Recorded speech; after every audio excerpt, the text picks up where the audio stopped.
കണ്ണേറ്, സിഹിർ, ഇതിന് പ്രതിവിധിയുണ്ടോ? എന്താ നാം അതിനു വേണ്ടി ചെയ്യേണ്ടത്? പരിശുദ്ധ പ്രവാചകർ സല്ലല്ലാഹു അലൈഹി വസല്ലം അവിടുന്ന് പറഞ്ഞിട്ടുണ്ട്, അൽ ഐനു ഹഖ്കുൻ എന്ന്, കണ്ണേറ് സത്യമാണ് എന്ന്. ഇൻഷാ അല്ലാഹ് നമുക്കത് മാറ്റിയെടുക്കണം. ഇതിന് പ്രതിവിധിയുണ്ട്. നമുക്ക് കണ്ണേറും സിഹറും പെട്ടെന്ന് തന്നെ ഇല്ലാതാക്കാൻ പണ്ഡിതന്മാർ പഠിപ്പിച്ചു തരുന്ന ചില കാര്യങ്ങൾ ചെയ്യേണ്ടതുണ്ട്. നാം ഉറങ്ങുന്നതിന് മുമ്പ് സൂറത്തുൽ ഫാത്തിഹ 7 വട്ടവും, സൂറത്തുൽ ഇഖ്ലാസ് 7 വട്ടവും, സൂറത്തുൽ ഫലഖ് 7 വട്ടവും, സൂറത്തുൽ നാസ് 7 വട്ടം, അതുപോലെ തന്നെ ആയത്തുൽ കുർസി 7 വട്ടം.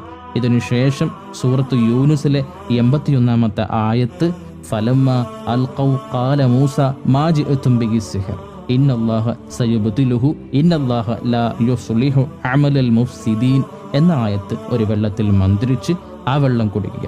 ഇൻഷാ അല്ലാഹ് ഇങ്ങനെ ചെയ്തവർക്ക് അദ്ദേഹം പകലിൽ എഴുന്നേൽക്കും നേരം സിഹറുകളും കണ്ണേറുകളും ഇല്ലാതാകുമെന്ന് മഹാന്മാർ നമ്മെ പഠിപ്പിക്കുന്നുണ്ട്.